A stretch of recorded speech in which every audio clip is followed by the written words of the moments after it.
రామ కథ శ్రీరామ కథ, రామ కథ శ్రీరామ కథ.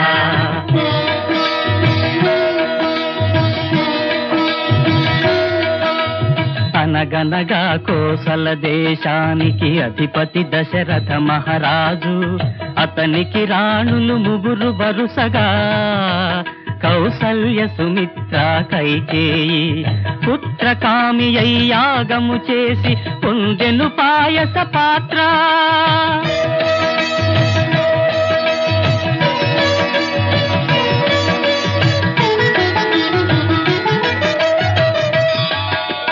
పాలనరించి పంచెను సతులకు, వారు ధరించిరి గర్భములు, ప్రసవించెను రాముని కౌసల్య.